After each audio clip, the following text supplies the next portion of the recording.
So, what I wanted to talk about today, prepared talk, I think it's going to be very interesting.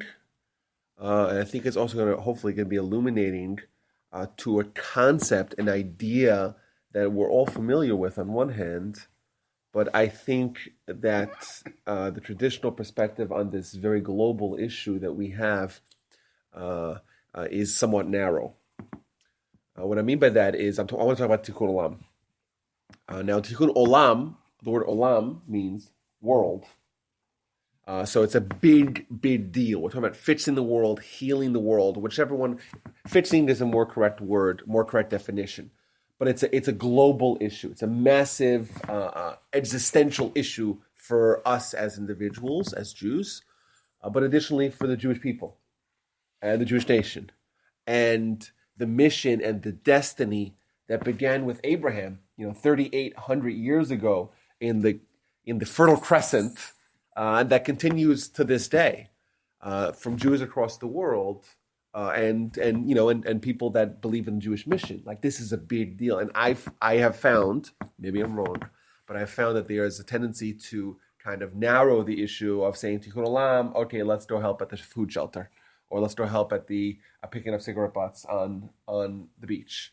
And I think that's an unfortunate kind of minimization of what is really an enormous, enormous topic. So what I wanted to do is kind of go through a little bit of the sources and the ideas and the themes of Tikkun Olam, and also to see how it kind of streams through almost all the mitzvahs that we have, the entire Torah, the Abrahamic story, the traditional perspective of humanity and human history and Jewish history, and how the different steps and epochs, if you will, of Jewish life and progress are linked to various elements of the unbundling of Tikkun Olam. So that's the introduction. But the idea is that this is a topic we're familiar with, and some of the ideas, I assure you, you won't find new. But we're going to try to link them all together and see what kind of emerges as hopefully big picture Jewish destiny and Jewish mission. What do y'all say? Sounds good? That sounds good. Okay, so firstly, I think this has probably been established already, but when we talk about the Jewish mission, the Jewish ideal, and the Jewish purpose on a national scale, we're clearly talking about something very big, or something with a universal vision. And something universal means the entire world, a universe, right? But we're kind of, 14, 15 million people? Yet we have a universal vision. So we're kind of outsizing our output in the world, right? If you have 14 million people that come and say, we have a vision for everyone, for everything, we're clearly saying we're going to overrepresent our numbers, which is something that we all are familiar with. We know that Jews are overrepresented in almost every, I guess maybe even every field of accomplishment. We don't lack any good. Huh? We don't lack any good. That's right. And there's a theme, a major theme in Judaism that, once again, words we're all familiar with, that seems to underscore that point, that we have some sort of bravado. We have some sort of, we have some pride as Jews. And I'll say words, and everyone will say that they're familiar with the words, and we'll have a hard time trying to justify it. And that's chosen people. Who here has heard of the term chosen people? Well, who hasn't? We've all heard about it. So, on one hand, we have this universal vision. We are going to be the pivotal causation for universal change. On one hand. The other hand, we say, us, 14, 15 million of us, we're chosen. Now, when we say we're chosen, what does that mean about everyone else? That they're not chosen. And like you mentioned, that sounds a little bit conceited. Egotistical. It sounds a little arrogant. Arrogant. Right. Yeah. That's what the rabbi we took. The difference between Judaism, Christianity, and Muslims. What's the difference? In Christianity and Muslim, they were looking for Jews, God. Well, I'm going to amend that point. Okay. This is trying to open up the idea and see where it comes from. What does it mean God chose us? It just we won the lottery. We won the God lottery. Yes. Is that? I'm saying that's what it sounds like. What about we were handy? means but just the words that we're all familiar with. Right. We're chosen. That begs a few questions. Number one, why were we chosen? Number two, what does it mean that we're chosen? Number three, how is that not conceited to say that we're chosen? It means we're familiar with the term. Where does it come from? Why are we chosen? We're chosen for what? We're chosen to do what? But also the question I think is a fair question. When we say we're chosen, it does sound like maybe a little bit antithetical to some of what we say as Jews, to be humble. Moses, the greatest man that ever lived. Our leader that we still today, the most humble man that ever lived. And then we go around saying, chosen people. And everyone else, not chosen. So that's, I think, another point that hopefully we'll address on the national phase of the discussion. I think that gets to your point, though, as far as us being responsible for Tikkun Olam and being broadcasting it to the world would be, why would the world accept it from us if they look upon us unfavorably, to think that we're conceited, that chosen is even grounds for anti-Semitism. So why should anybody accept this message that we're trying to deliver? Okay, that's a good point, but I think that you linked the two things that we brought up very, very succinctly or very skillfully. Like, we brought up two separate issues. Tikkun Olam on one hand, chosen people on the other hand, and you understood that they're linked, even though it wasn't explicitly mentioned. Good job. And I was going to say chosen people too before you said it. There you go. So I figure I'm on the right track. Okay, so I want to maybe throw in a third discussion linked to the Tikkun Olam. So we say Tikkun Olam. What does it mean? It means fixing the world, right? Is there a better definition than anyone wants to? Or repairing, same. It's a synonym. Fixing, repairing. What does that imply about the world? Booyah. Booyah. The world is broken. Now, if you ask the Jewish faith, who made this world? What are they going to say? Well, the Almighty, right? And if you ask even further, like, okay, the Almighty, tell me about it. Tell me about this idea of the Almighty. Okay, what's it all about? Well, the first thing we would say, well, it's infinite. It's not lacking anything. That's the definitions that we have about God. Not lacking anything, being perfect. Yet, we are delivered a damaged product. We have an imperfect world. We have a broken world that we need to fix. So, I think the next question is, or the next probably two questions is, why would we have a broken world? And additionally, why is it broken? Or what about it is broken that we need to fix? It means we agree that there's a broken world. What's broken about it? Why is it broken? Okay, and once we know what's broken about it, okay, how do we go about fixing that? You're going to answer the question. You go ahead. Yeah. Broken or incomplete? Well, Tikkun Olam means it's broken. L'taken means to fix. I think that maybe it's incomplete. It's not the words would be lahashlim, like lahashlama means to complete in Hebrew. Now, the words Tikkun Olam, by the way, we think it got very popularized recently, but it's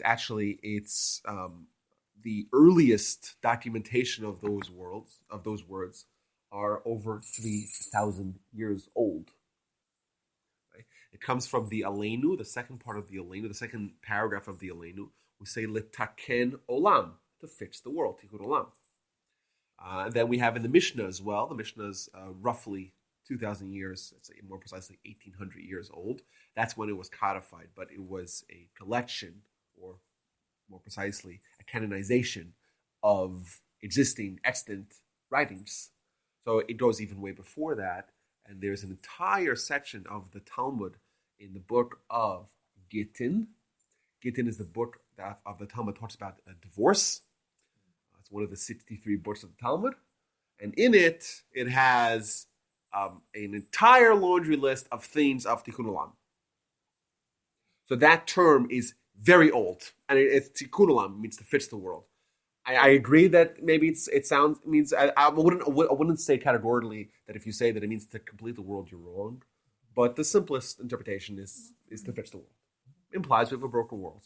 What's the world broken about? Why would we be delivered a faulty product? Okay, it's broken. I don't see it. You look around. Like, the trees are beautiful. The grass is such a nice neighborhood, right?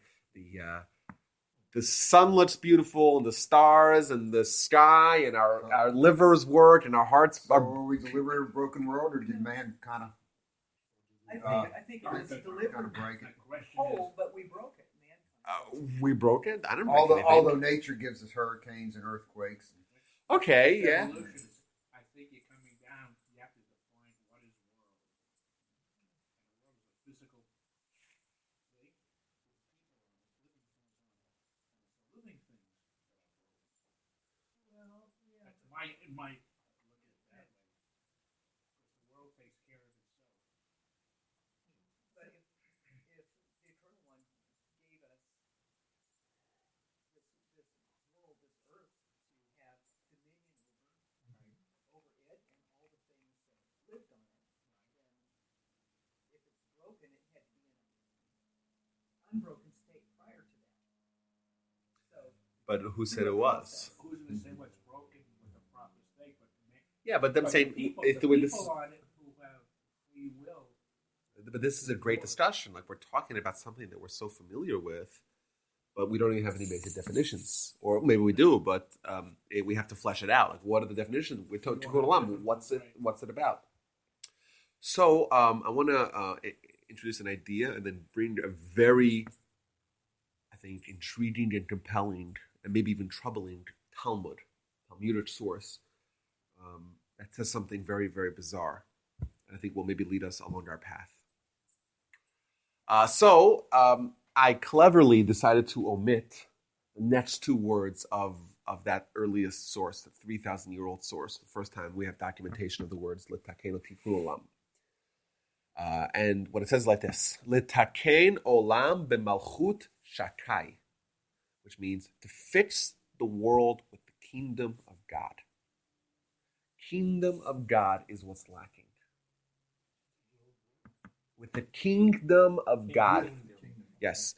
To fix the world with the kingdom of God. What this is telling us, that yes, we look around the world and nature, everything seems to work, synchronized beautifully. However, right, the artist did not sign his name on the masterpiece, so to speak. Right?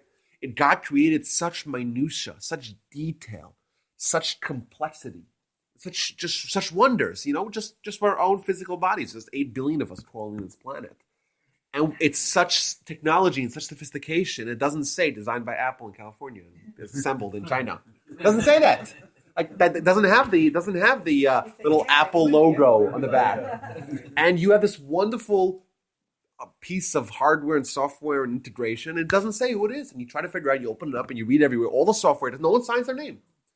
And the world is infinitely more complex than anything we could possibly create ourselves. The entire universe and everything works so beautifully, and how everything is just perfectly designed to sustain life. And we're 93 million miles away from the sun, and it's just too close and just close enough, just far enough. And we have this sliver of temperature that the human civilization is possible. We're right there. We have our bodies that are just so perfectly designed, and everything works so well. And God made it all, but didn't sign his name. And people can live their entire lives and not acknowledge God even once. That's possible, right? Is it possible that he didn't sign his name by giving us the Torah? Okay, so maybe that's like you're being on a point that that's trying to fix it, so to speak. Okay, I agree to that point, but hold that thought. Let's go to the problem first. So that's a reality, and we know that there are people today that that don't acknowledge that they're even people that have faith.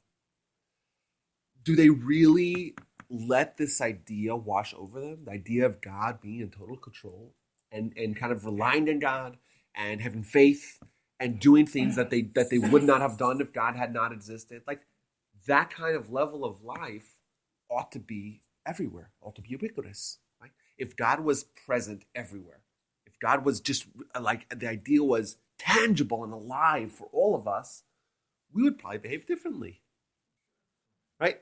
And the world that does not have this recognition of God is a broken world. It's a broken world. Because fundamentally it's flawed. Because fundamentally the most important fact, most important reality, The only lasting reality, the eternal reality, like you mentioned, Laurie, is God. And we live in a world where that is obscured. That's not present. Thus, it's a broken world. And we can infer, if it is a broken world, because of not recognition of no recognition, well, how do we undo that? If we bring the idea of God into the world, then we're fixing the world. Thus, the words, like we said, letakein olam malchut Shaddai, to fix the world, the kingdom of God. How do you fix the world? By bringing out the kingdom of God, where humanity recognizes the existence, the dominion, right? the reign of God. Well, then it's a fixed world. And what we're all familiar about, Tikkun Olam, where, let's say, people helping other people, charity, kindness, tolerance, all those things are symptoms of recognition of God.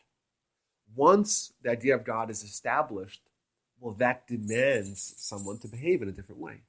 It demands someone to do things that, let's say, on a physical, purely materialistic level, they wouldn't want to do. Like someone gives charity.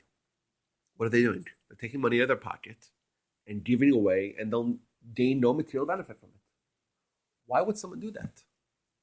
Why would someone spiritual benefit from it? Yes, but no material benefit, right? When someone does that, they're doing it because they're demonstrating God exists. Thus, there's value in helping others, even if I don't see it. Why? Because doing what's good, doing what's beneficial for my soul, doing what's eternal for my soul, that has value because God exists. Thus, it's fixing the world because you're bringing the idea of God into the world. Right? And we'll get to how the nations fit into this as well. Now, when we say chosen people, back to that original point, we say chosen people, we're chosen for what mission? For leading the mission of fixing the world by bringing the idea of God into the world. And Abraham is the founder of this idea. Why is Abraham the founder? Because he was the one who ushered in a new reality into humanity. He was the first one to intellectually realize that God exists, take this idea and run with it, to try to influence others, to try to teach others, to try to impact others. He's the father of monotheism. He's the paragon of faith. And you open up the Torah books. Let's open the book. What does it say about Abraham? What does it say? What does it talk about his faith? You know what it talks about his faith? Nothing. It doesn't talk about Abraham's faith. We meet Abraham at the age of 75. He's already discovered God. He's already a prophet. Right? First thing we find out about Abraham, God tells him, go leave your land, go to Israel. God's talking to him. Whoa, how did he get there? We don't know. Right? It's one of the mysteries of Torah studies that we don't find out about Abraham, how he developed. Like if you read a biography, any biography you want to read, it talks about their childhood and their relationships and how they brought them to their greatness or to their status or to whatever their accomplishments as an adult. Abraham, we're introduced maybe the most pivotal figure in all of human history, someone who altered the trajectory of humanity. And we meet him as an adult. We don't find anything very interesting, intriguing, compelling. The story of Abraham breaking the idols in his father's Right, that's from the Midrash. That's the Midrash. I'm not going to say that that's not true. I think it's 1,000% true. We have evidence that it's true. But the Torah does not present that. What does the Torah indeed present? It presents his kindness. And his accomplishments. It was accomplishments, but primarily in kindness. His kindness with those three travelers. His kindness with Lot. Right? His kindness with the people of Sodom and Gomorrah, even though those people were the entirely opposite extreme of what he believed and what he espoused in, that's what we present him as. Which is another example of the idea of if you bring God into the world, right? If you have the mothership of Tikkun Olam, you'll have all the other derivatives of that as well. Now, like I mentioned, I'll say this again. We want to expand the idea of Tikkun Olam. I think, unfortunately, there's a tendency, not in this room, I'm saying in this, in our society, to talk about Tikkun Olam as isolated acts of kindness and mitzvah, right? And that I'm not trying to say that that's not Tikkun Olam, but there's a much bigger picture of what Tikkun Olam really is, and that's kind of a result of that. Just like Abraham has the faith. He begins the mission of Tikkun Olam. He begins to undo this fatal flaw that exists in the world. He starts fixing, and how does it manifest? It's manifest in kindness in a variety of different ways.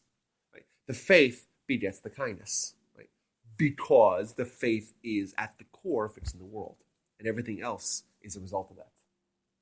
You said that it comes from the kingdom of God, but I don't know if this is completely off topic. If you want to duck it, but I mean, other faiths have a belief in a different God. Maybe Christians have a Holy Father. Maybe Muslims have Allah. Would it be the same God, or is it a different God? Or Okay, so that's a little bit off topic, but no, I'm planning on talking about other faiths as well. So I'll just fast forward to that point right now to address it, because otherwise I might forget. I don't remember going talking about that. What? Remind me in like 27 minutes. We'll talk about that. No, I'm just kidding. Let's address that now. If we look at macro Jewish history, big picture, which then I have a Talmudic source that I want to bring in a little bit later. The big picture is it starts with Abraham. It ends with an idea called Messiah. I'll prove to you the Messiah is an idea, and I'll bring the evidence, and everyone will agree, even the skeptics. Messiah is an idea, which means a fulfillment of Tikkun Olam. That's what it means. I'll bring the evidence. Starts with Abraham. And this is the idea of taking a world that's entirely broken. Abraham begins the process of trying to fix it. It's precipitated, I don't know if that's the right word, or it's accelerated by the Jewish people and Torah, like you mentioned. And it's fulfilled entirely with the idea of Messiah. Now, Maimonides writes, right? Maimonides is the preeminent Jewish halachist and Jewish philosopher. So when I say Maimonides, that carries in a lot of weight. Everyone's here familiar with the individual. So Maimonides, he writes that our job as being the standard bearers of the idea of God, the God idea, that is something that maybe in the best case scenario, we would have done on our own. But we have our monotheistic cousins help us with it as well. So, Maimonides famously writes that Islam believes in the exact same God that we do. Thus, Allah and the Jewish God, the definition is exactly the same. However, the application is somewhat different. But either way, the idea of the fact that there's maybe 1.5 billion Muslims in the world, that is fixing the world to a certain extent. It's not perfect, of course, not entirely perfect, but the world is, for the most part, fixed by those people. Yes, there's a few radicals, a lot of radicals, right? And the application is somewhat askew. But if you kind of want to revert back to the way it was before Abraham, where there was barbarism and child sacrifice and paganism, that world is gone in the Muslim world. And also the Christian world. Christianity is very important. Christianity is not monotheism, right? Once you take the idea of Hashem Echad, one God, and you make parts of it, and Maimonides makes this very clear. God can have no parts. God cannot have any finite representation.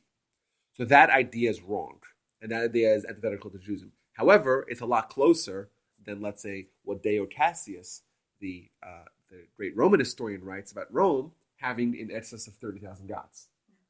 So pantheon of gods. Greeks and Romans had a pantheon. Yeah, so they. Multiple.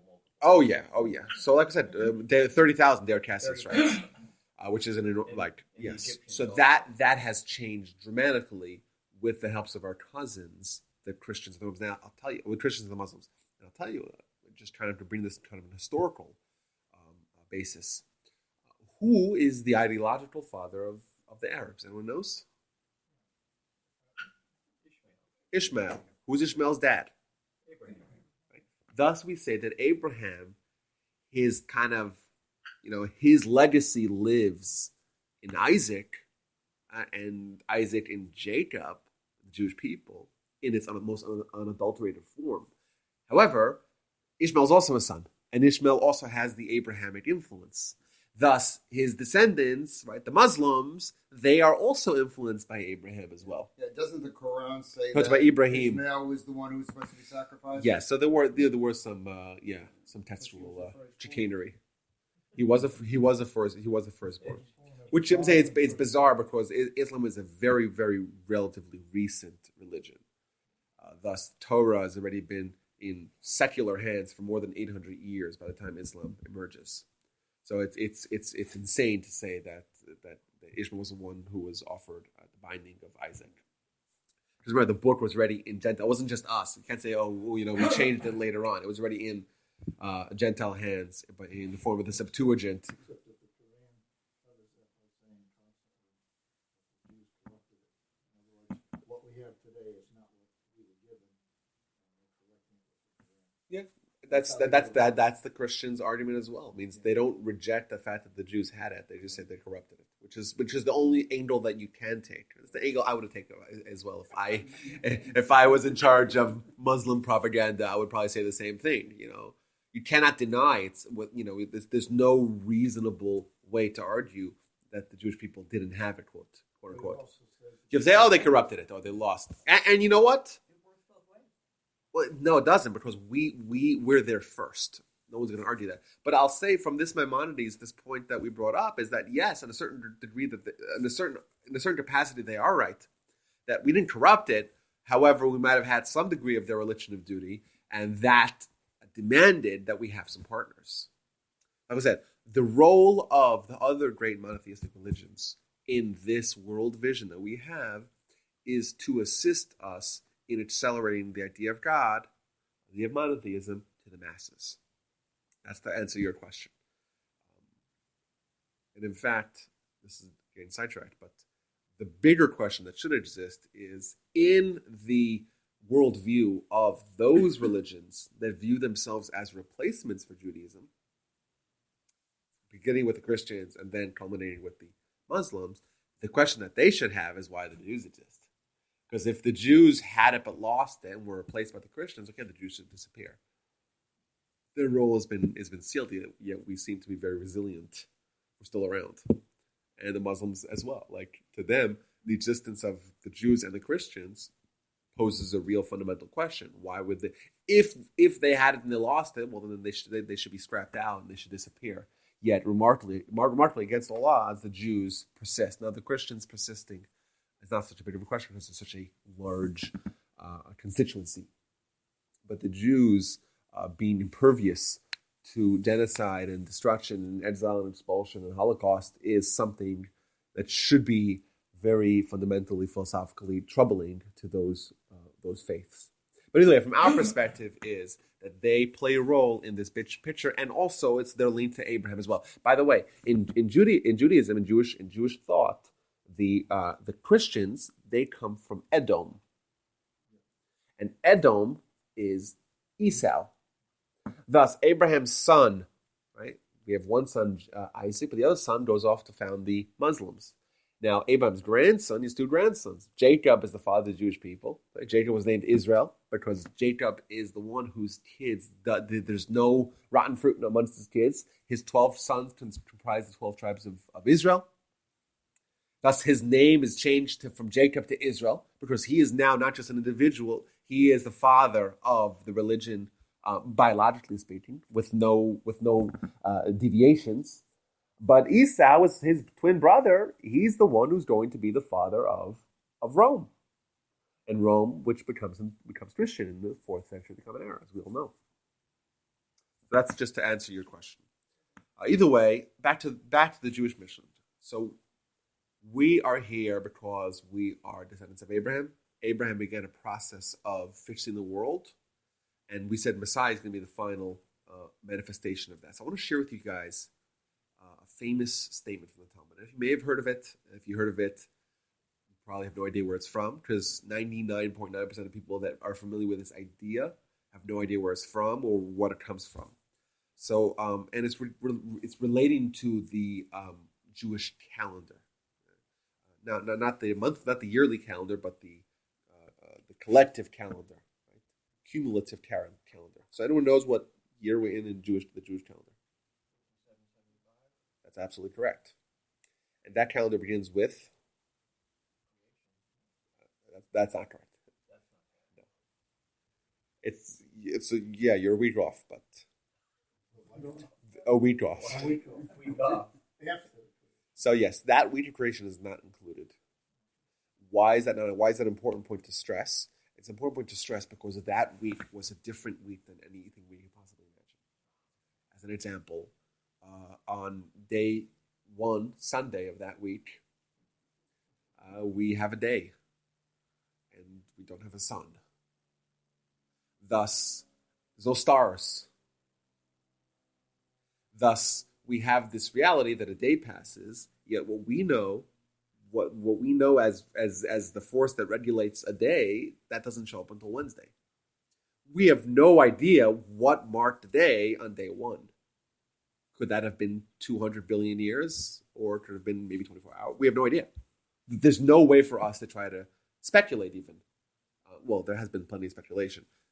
So never underestimate the passive human speculation. But, that's an open question. And That's why there's no actual contradiction between science and Torah. right. So there's been many, many, many attempts to try to reconcile 13.8 billion years that the science currently has, which is interesting because in the past 10 years they shaved off 1.6 billion. The world was without form. Right. So that seems to be... If you come to create it, what is this thing that was without form? That's the first week. Yeah, well, and also remember, we have 31 verses in Genesis to tell us about the entire creation of everything. It's clearly not an exhaustive detailing of everything that happened. Maybe. It's very, very short. Yes. So, and then day 4, we meet the sun, and what happens day 6? Well, we meet meet Adam. And the Talmud says that Adam is created at noon on day 6. At 1 o'clock, Eve is created. 2 o'clock, they mate. At 3 o'clock, their babies are born. Right? Does this sound like a regular day to I you? guess an hour was 9 months. Sounds like a shotgun wedding. I don't know how you mate and have a baby within an hour. I've had 4 kids. It seems like it's a longer process with some morning sickness in the way. What you're saying is that that's all before the seventh day. Oh, yeah, that's a day 6. Yeah, that's... What the creation of Eve and Oh, yeah. Yes. It's a reality show. I don't know what it is, but it's clearly not working with the same time mechanisms that we have today. so the end of the seventh day is when we The end of the 7th, right? So then there's the Shabbat, and then there's a lot. There's Shabbat, and then after Shabbat, they're kicked out of the Garden of Eve, and there's the flying sword, and that's when we start the clock. No, not the beginning of time, beginning of the Jewish clock. Right, so we're counting 5,775 years since Adam has been expelled from the Garden of Eden. What happened before that is an open mystery. Adam seems to be created twice. You just read it. It seems that Adam is created twice. There's Adam and the Adam. Is it possible this is some humanoid? Is this some Homo sapien? Is this a Neanderthal? Is this just Adam twice? These are all open questions. We don't know the answers to these questions. Adam 1, Adam 2. There's many, many theories, many speculation. There is.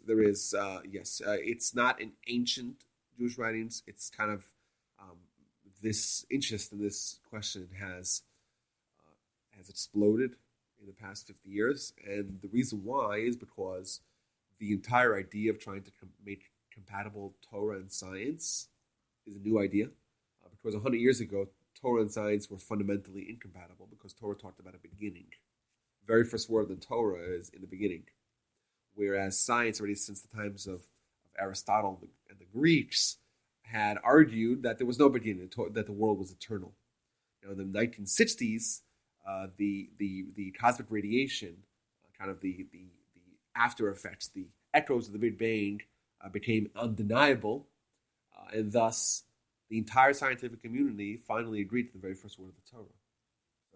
And it took 2,400 years, but they got there.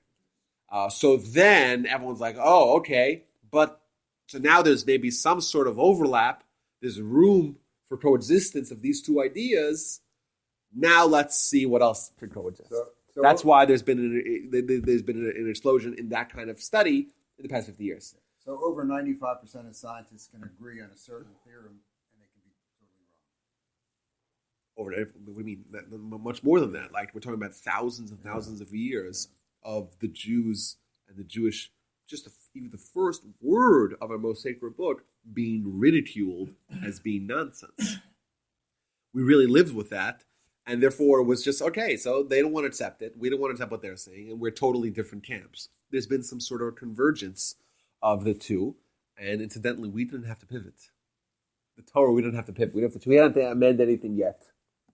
But there, so that's why this has become a very popular form of scholarship. Yes, go ahead. Your discussion of Tikkun Olam, will you be bringing anything in about what may have existed prior to the creation? This is that's I'd say that's something we maybe I'll bring in some ancillary points related to that, but that's the only way we can even discuss that is by discussing the fact that we can't discuss it. We haven't found that book. No, it's not the book, That talks about the beginning before the beginning. right? But it because You talked about the Big Bang, so if we say that maybe the universe was created out of some initial Big Bang, was there something before that? there has to be something before. Everyone's reading there has to be something before that. Right, so But the idea of a creation of time, space, and matter is something that we agree to as well. That's my only point. So, Are you saying that God created the universe from something or well, that's yes, ex nihilo, yes, just, yes, you know, absolutely. That's science yesh me'ayin. allows for that. Well, we don't need science's permission for anything. No, mathematically. Yeah, I agree. That's what I'm saying. There's The been. math of the Big Bang allows for. I agree with that. So That's a new thing. I want to point out. All I wanted to point out that was a new thing. Science allows. That's true, and yes, but that's true. And thankfully, that we have now some, common vernacular that we could share about this idea of a beginning. When we talk about this first week of creation and how that is compatible, maybe it is, maybe it isn't, with the current scientific model of a 13.8 billion year gap from today, working back towards this Big Bang. If that's compatible with that first week is a very interesting question, because after that first week, once we meet Adam, all we have is 5,775 years, which is significantly less than 13.8 billion. Even though in the past 15 years, that number has gone down from 15.4 billion to 13.8 billion. Not materially. It's 2 billion years here. 1.6. Yes. Who's really counting, right? So that's the only point I wanted to bring. It's a fascinating discussion. I have a lot to say on the idea of Torah and science. Maybe if you guys ever invite me back, we could talk about that. the other point was, if we are at 57.75, and we only have, what is it, two and a quarter until it's 6,000? Yes, that's exactly what I wanted to bring about. The idea of 6,000. Who here has heard of the 6,000 years? Who has heard it? Has anyone heard of that? Who has heard of the idea of a 6,000 year world? You've heard of it? We have two. Has anyone else here heard? You mentioned it, 5,700. So what do we have? We have 225 years till we reach 6,000. Is anyone here, besides for these two gentlemen, familiar with the idea of a 6,000 year world? Never heard of it? No. Okay, so you've heard of it. Do you know where it's from? Do you have an idea what it would? The idea of Yes or no? the idea of the other time. So this is something that a lot of people are familiar with, but I said 99.9% of people don't know where it's from or what the context is. Today, I'll share with you the context. Okay, so this idea of 6,000 year world is a very, very commonly, a point that's commonly encountered by people familiar with, vaguely at least. What we're going to do today is kind of discuss the sources. What does the source say? So there's a sources from the Talmud. The Talmud is in a book called Sanhedrin. So we mentioned already earlier the 63 books of the Talmud. We mentioned one that talks about divorce. Sanhedrin talks about law and jurisprudence, composition of courts, capital punishment, stuff like that. And on page 97a, it says as follows. And this is a direct translation. 6,000 years is the world. Give you the direct translation. Probably you would translate it as the world is 6,000 years or something like that. 6,000 years of the world is the world. 2,000 chaos, 2,000 Torah, 2,000 Messiah. Again, the Talmud says, this is where it comes from. This is the source. There's no other source for it. Right? Shis Alfin Shana Hava Alma, means 6,000 in Aramaic. 6,000 years is the world. 2,000 years chaos. 2,000 years Torah. 2,000 years Messiah. And to harken back to the point that I brought earlier, I said that Messiah is an idea. Clearly, if Messiah is a 2,000-year project, we don't know anyone that's that old, right? Anyone knows any 2,000-year-old people? Even Methuselah, right? Not quite there, right? So the idea of Messiah is more, yes, there's the idea of an individual, but it's also an entire kind of 2,000-year process. This Talmud is telling us macro Jewish and world history. That's what we're talking about. It's 1,000 years. It's not about the entire world. What happens in the 7,000 years is also an open question. Right? The Talmud discusses it as well. But for our purposes, it's 6,000 years. We're up to 5775. Thus, we have 225 years left to go to fulfill this destiny. What this is telling us is what is going to happen with this process of Tikkun Olam. This is the macro picture of Jewish mission, Jewish purpose, and Jewish destiny. We have 2,000 years of chaos.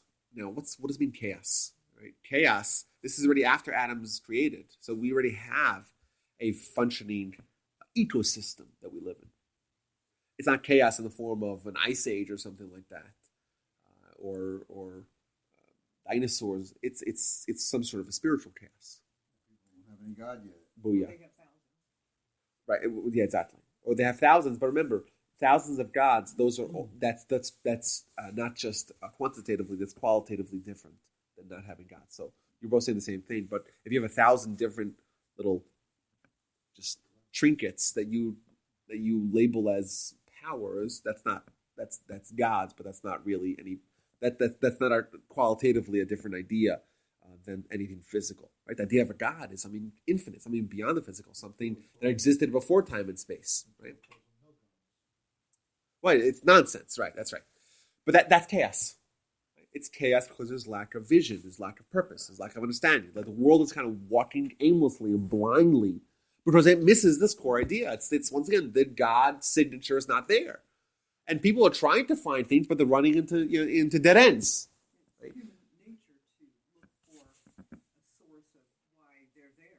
Yeah, and what do? They see the sun, and the sun is so wonderful. It provides, well, let's worship that, or let's worship the stars, let's worship, I don't know, some sort of wonderful statue, or some cow, I don't know what, but let's let, people are but they're aimless, right? They're blind, and they're not, it's chaotic, because what happened? Humanity is kind of failing at the mission that they were entrusted with, fixing the world. In the year 1948 since Adam, so it's an easy year to remember because we know 1948 of our calendar is when we found the state of Israel. Abraham was born. Abraham was born in the year 1948. Post-Adam, that's right. And Abraham, he's the one who's going to start the process of ending the chaos. And he was one who, on his own, with his own intelligence, with his own capacity, with his own understanding, using logic, he deduced that God must exist. And by power of his intelligence, he was way ahead of the, on the cutting edge, and he kind of proved to himself and then to his followers that God exists. And the God, not the God that you could see and interact with and touch and smell, and right? Not something physical, not something finite, something infinite, something beyond, something not existing in time and space. He proved that already then. Thus, suddenly the chaos is slowly being cast away.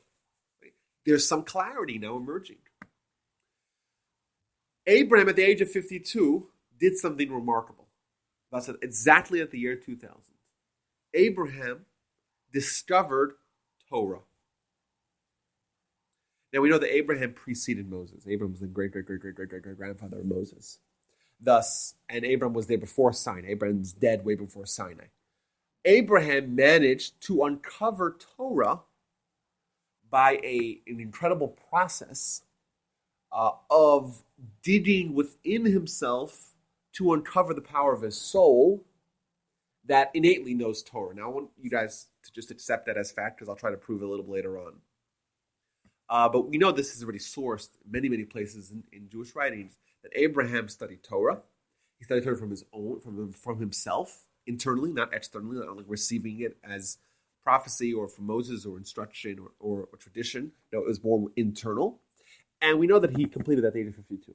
And I've also heard that all babies in utero know Torah. Yes, so I know. when they I know. I forget- mentioned that. I mentioned that in many classes. Okay. Thank you. And I'm No, going to get to that. anyways. I'm going to get to that because we're going to try to bring this from a macro, national, global perspective to a more personal perspective, and then we'll talk more about the soul and how there's the parallel between what has to happen to the Jewish nation and what ought to happen with the Jewish individual. Thus, Abraham's emergence, Abraham's accomplishments, Abraham's developments and progress in this idea sealed the chaos. Chaos is no longer the dominant reality in the world because there is a glimmer, a flicker, a flame, an inspiration of Abraham, of God.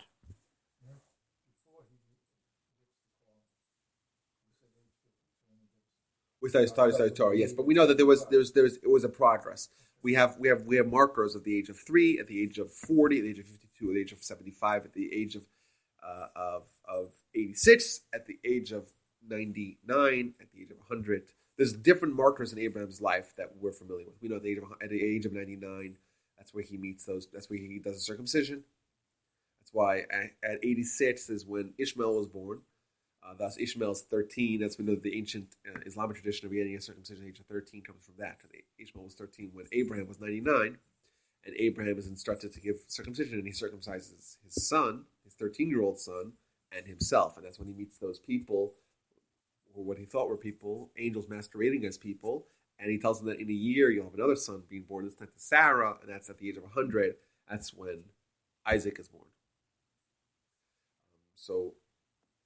But either way, so there are different marker points in Abraham's life. But Abraham is the one that begins this process of undoing the chaos, of fixing the world. Now, this is a crucial point. If you look at Genesis chapter 17, that is where Abraham receives this, promotion, but probably more precisely a responsibility that's going to outlast his own life and most likely our own lives as well. And that is the national mission of Tikkun Olam. That's where God tells Abraham, you chose me. You on your own chose me. Therefore, I choose you, and I choose your kids. Thus, and this is what I wanted to bring back. We didn't win some God lottery to become God's chosen people. We became God's chosen people. If you look at Genesis chapter 17, verses 1 through, 8 or 9, it makes it clear that us being formed as a nation, being descendants of Abraham, we'll have to go to Egypt, and that has to be prerequisite, and we'll go out, and we'll get the Torah, we'll get Israel. All those things are a result of Abraham's relationship with God. Thus, because Abraham, our forefather, our ideological but also biological antecedent, his dedication, his commitment, his beginning of the process of Tikkun Olam, that is going to be perpetuated by a national effort of Tikkun Olam.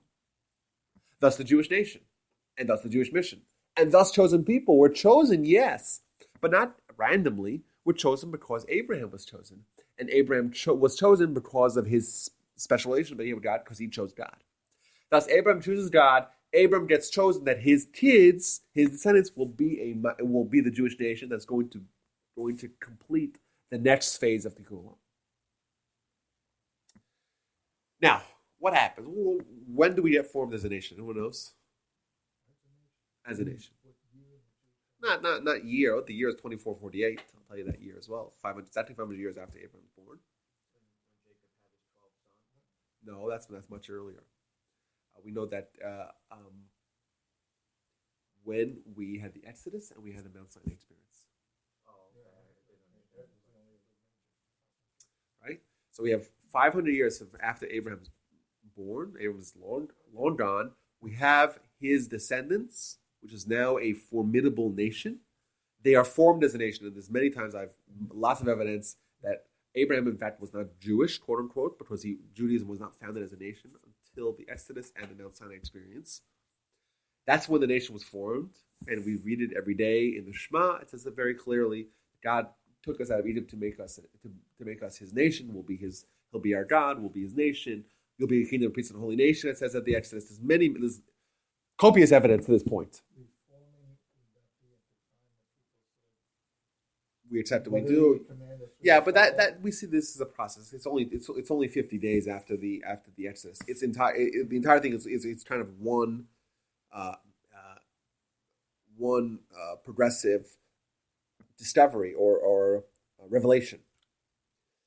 And what do we get right after that? We get something very important. Right when we got founded as a nation. Oh yeah, we get the Torah. And what's the Torah's role? The Torah's role is to be a national guide for the Jewish people to continue this mission to go on. Right? The Torah is kind of like almost a physical manifestation. We could read the Torah. And this is God's work, and you say who's the author? It's God. It says it many times. This is God's the author, right? And it's the manual, it's the instructions, and it's what we have lived by for millennia now. And this ushers in the next stage of it's not just an individual, a man, maybe a family, Abraham and his family, even a tribe. It's a nation now. And it's a nation that's going to live by this idea of fixing the world, of bringing the day of God into the world. That is an acceleration. It's the next day. That's Torah. Right? 2,000 years of chaos. Abraham changes that. 2,000 years of Torah. Whereas the Jewish nation, kind of almost independently on their own, because the Christians aren't created till the last stage of the 2,000 years, which is very interesting. If you look at the markers of when the last 2,000 years, when year 4,000 is almost exactly at the formation of Christianity. Whereas suddenly we have partners. But for those 2,000 years, it's Abraham, but Abraham not just as an individual, Abraham as the father of a nation. Abraham as not just the guy who's starting to undo the chaos, but the father of the nation that's going to take this on as their collective mission to end the chaos. So if we got the Torah 3,500 years ago, how do they measure those 2,000 years of Torah? Okay, so let's say Torah is a process. It starts with Abraham. Abraham starts studying Torah on his own. It accelerates, of course, with 500 years later, or just 450 years later, with the actual, Abraham taught Torah to his kids. They had some understanding of Torah. Right, and he taught that to his children. We know that Jacob observed the entire Torah. Jacob's kids observed Torah. Yes, it was still germinating, so to speak. It wasn't the full manifestation of what Torah is, but we got the Torah. We're already a nation, right? We're already a nation. That's why we went into Egypt, right? Because if you look at Genesis, like we said, chapter 17, where this began, it becomes clear that going into exile, going into slavery as a nation is part of the process, which is another good question. Why does that have to be part of the process? I'm going to give an entire talk about that. If you want to send me the link to my website, RyanWolbe.com, you can see where we talked about why a prerequisite for the Jewish nation is to be enslaved. It's a very good question. But this is part of the 2,000-year block of the Jewish nation fulfilling the national mission, right? And trying to accelerate what Abraham began.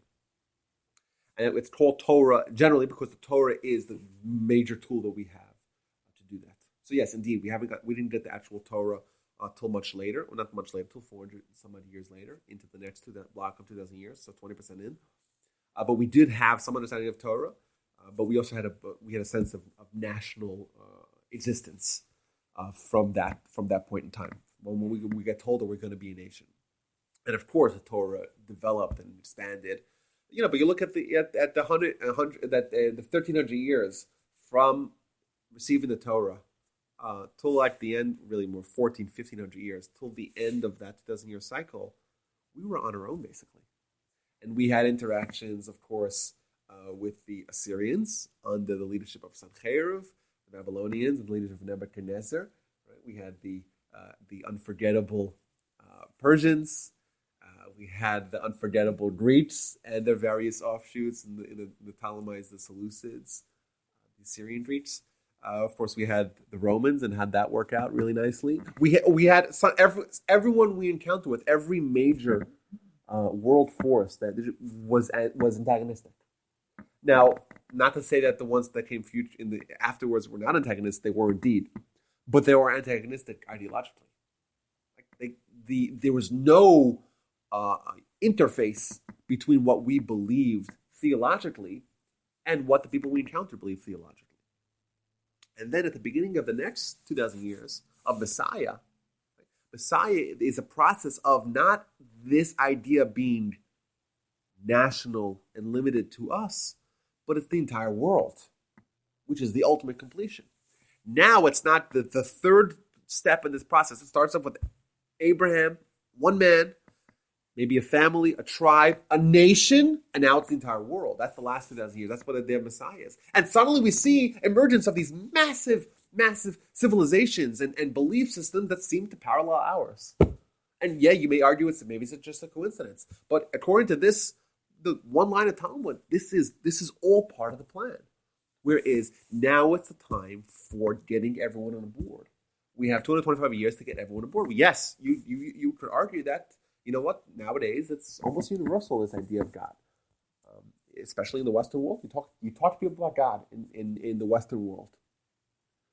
You're basically talking about the Jewish God. Some people are Christians or so slightly off, or the Muslims. Of course, they have their other issues. You might not want to have this kind of conversation with them. But either way, this idea has become ubiquitous in the world. And we look back and we see that the idea of this 2,000-year process of Messiah is kind of coming to fruition. Is it complete? No, it's not complete. Because if what we complete, then we would live in a world that has Tikkun Olam, and that would look different than at the world that we have today. But even though the majority of the world is either Christian or Muslim or Jewish, especially in Europe, they're getting further and further away, from their religion. Yeah, the question is that a long-term trend or a short-term trend? I'm not disagreeing with your point, but I think that if you look at religious tendencies, trends over a 2,000-year time horizon, I don't think you would agree. I think there's always going to be kind of swinging like a pendulum, like even the Muslims. The Muslims have had times where they've been very extreme. And like the Almohads in the Middle Ages. It could be and then there's times where they're very moderate. I think that the past 200 years is an example of, since the emancipation of Jews, or really the Enlightenment and the Enlightenment. That period has been a time of kind of a consolidation or clarification or calibration of non-Jewish religion. Well, it could be short term because in Europe their birth rate is barely 1, and Muslims' birth rate is quite high. Yeah, but that's true. But my point is that yes, I would argue that you're right, but I don't think that necessarily that's going to. I'm not trying to argue that the Christians are so great. That's my point. My point is that long-term trends, is this a blimp on the statistical stream, or is this a long-term secular decline of Christianity? And I think I would argue that it's not. When they say secularization, really not meaning they're moving away from God, they're moving away from institutions. Right. That's also true. That exist. And that's why there's a lot. There's tens of thousands of ex-Christians that are looking at Judaism. It's a incredible. We have never had this. Yeah, Jews in America. Yes, that's. I would say that's an unfortunate. I would argue that's unfortunate. That's what's happening. It's not necessarily moving away from God, or even away from their identity. Moving away from the institutions. Maybe because institutions weren't doing a good enough job of showing their value. Okay, but either way, that is the big picture of Jewish history. That's where the idea of 6,000 years come from, and this is how we look at Jewish history and world history in the prism of Tikkun Olam. These are three different distinct stages of undoing this process, of fixing the world. And it's kind of remarkable. You look at the dates, and it's almost, it's you get goosebumps when you actually look back and you see, wow, like you actually see this happening historically. Okay, so if that's the Jewish national, that's what the Tikkun Olam comes from. That's what it means, and this is how it works out historically. How do we do it? If that's what Tikkun Olam is, how do you fix the broken world? Like, what do you go about doing it? And we mentioned the Torah as being the tool. What about the Torah really helps us do this? Or more specifically, what about our behavior helps us in our behavior as guided by the Torah? How does that help us to bring this end goal? So I want to share with you guys some cool ideas that we find. So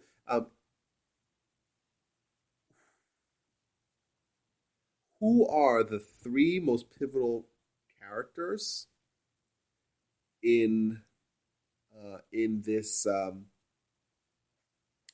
three-pronged process of Tikkun Olam?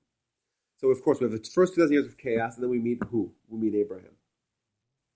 We have the next 2,000 years of Torah, and that's where the nation kind of takes root, and that's where we get the Torah.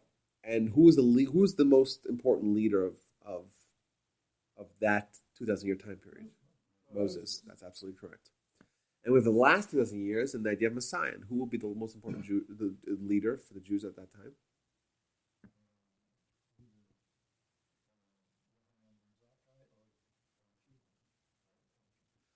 Okay. That's what you would think, maybe working backwards. Maybe those have been the most significant leaders so far. We wouldn't be here without you. That's absolutely true. It would be here without Rekiva. And I would argue that a lot of Jews would not be here if not for the Rambam, not for Maimonides. It's a good argument. But there's even a more pivotal character that we don't even know his name.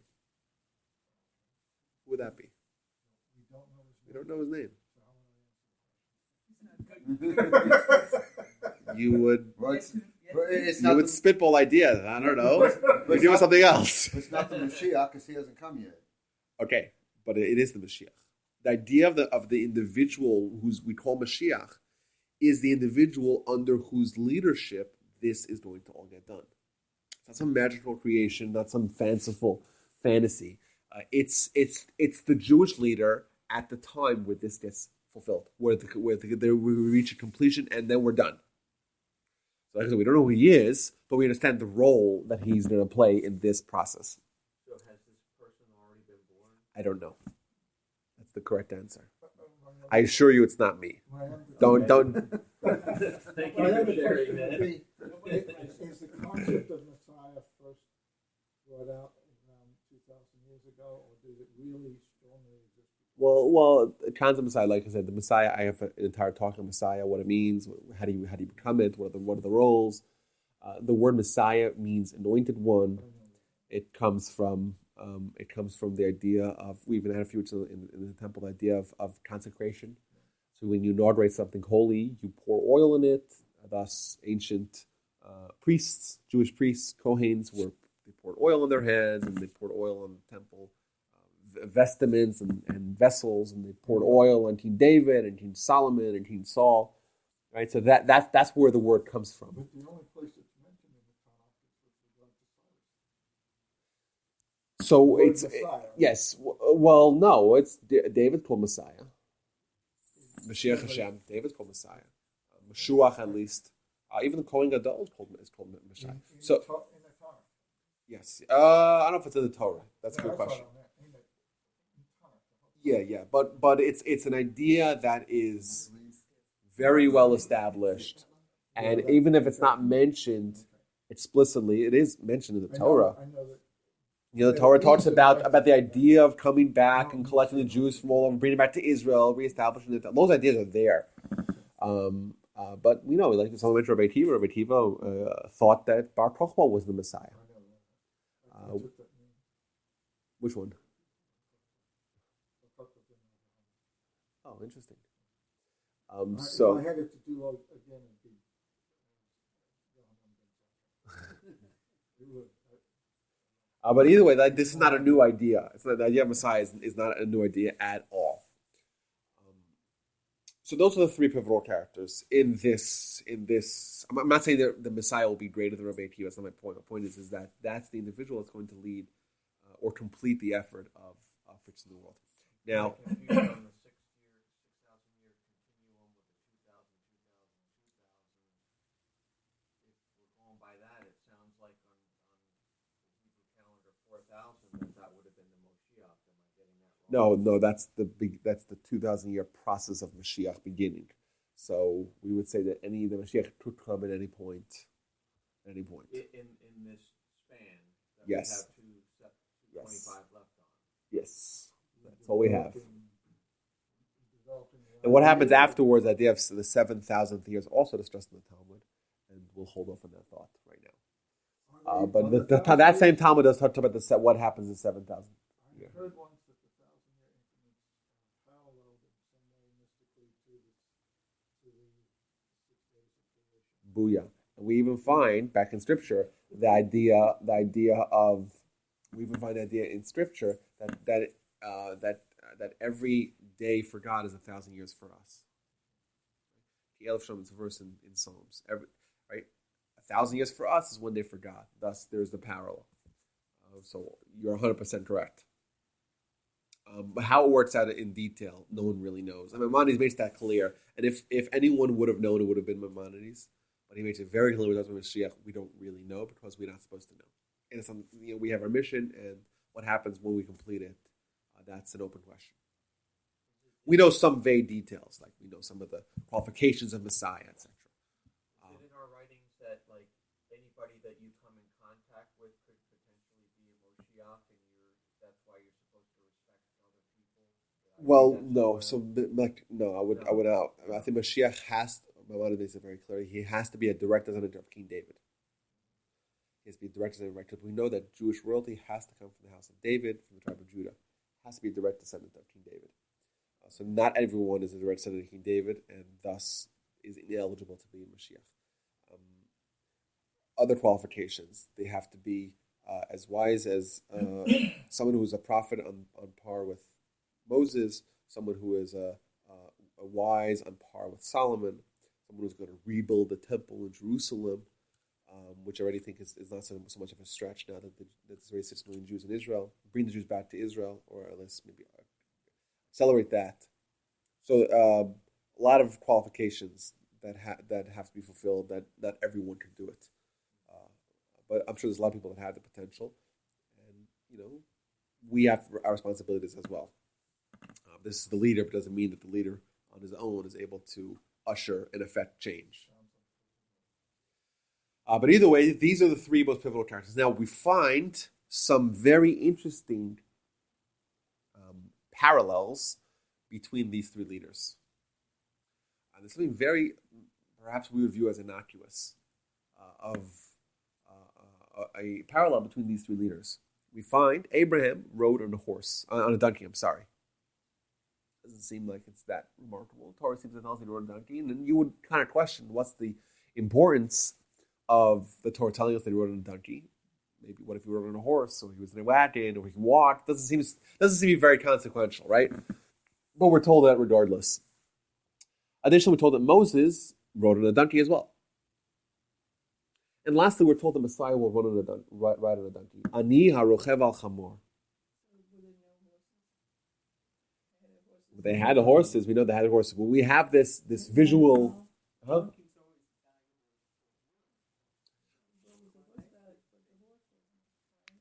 Well, either way, this is just It's just a given. yeah. Well, this is just something that we're told about these people. Now, additionally, the Midrash does say that the same donkey that Abraham rode is the same donkey that Moses rode and the same that Messiah rode. What that means, I have no idea. Is it the same physical donkey, the same spiritual donkey?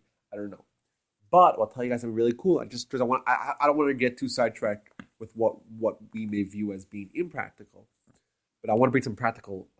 It's not just about the mode of transportation or kind of some sort of cool idea of this white donkey. And the word for donkey in Hebrew is chamor. Chamor, the Hebrew CH, like the German CH. That sound, chamor. Okay. And the Hebrew word for materialism and physicality is chomer. Chamor and chomer, those words sound the same, right? And we find many, many references that the idea of chamor, of a donkey, is the most physical thing. And physicality, which is linked to our body, which is linked to our Yetzer Hara, evil inclination, that is the force that tries to push us away from God. Thus, if you were to say, what is the spiritual manifestation of a broken world? It would be our chamor. Our chomer, our physicality, our body, our Yetzer Hara. And perhaps the argument on the other side would be our soul, our spiritual side, maybe perhaps our intellectual side, provided the intellectual side is not biased. But that's really how this conflict exists within us as individuals, but within the entire world. This conflict exists because we have physical senses. We interact with the world in a physical way, and we don't see God. So we don't see God, we don't smell God, we don't encounter God in a sensory way, and therefore we assume that He's not there, and that's why the world's broken. But once we start thinking, and we try to tap into our soul as well, then we expose God. Thus, the conflict that exists in the world, or the chaos that exists as a reflection of a broken world, that within humanity is because of this chaos that exists within ourselves. In that we have physical tools, and that's of primary importance, or in the pecking order, that is of more power than our spiritual side. Thus, our spiritual side has less of a say, less of a perception and a connection with what our consciousness is, and therefore we don't see God. Thus, if someone wants to see God, what do they need to do? They need to expose their soul, essentially. They need to uncover the tools that are able to have this connection with God. Our body cannot have a connection with God. Our body is physical, it's finite. God is not physical and not finite, and therefore there's no interplay between those two. However, our soul is infinite. Our soul is not physical. Thus, our soul can have some sort of relationship with God. Thus, the way for us to have this connection with God and thus fix the world is to overcome, so to speak, our physicality, is to suppress and subject our physicality, and to make sure that our soul is in charge. And if our soul is in charge, well, then we'll have a direct connection with God, no problem. Thus, exposing our soul is essentially exposing God in the world. We're told Abraham, Moses, Messiah ride on donkeys. Now, is that just telling us inconsequentially their mode of transportation? I would argue that not. I think it's probably more effective. Messiah rode maybe a nice, Audi or something. I don't know, right? American Pharaoh. Yeah. Owned by a Jewish guy, by the way. Yeah, he's actually Orthodox. He's an Orthodox Jew of Egyptian descent. Thus he gave this, interesting. Either way, he spent Shabbat there. That's what I heard. Did he win? Yeah, he won. He won the Triple Crown. Either way, let's not do sidetrack here. I'm sorry. Yeah. But the point is that when it says that Abraham, Moses, and Messiah ride on donkeys, I think it's telling us an incredibly deep idea. It's telling us that these people that accomplished more than anyone else in their affecting the world, of exposing the idea of God, how did they do it? And thus, how do we emulate them? And how do we do it on our own personal scale? They did it by riding a donkey. You have a rider who's in control, and then you have the donkey, which is being controlled. The donkey represents their physical.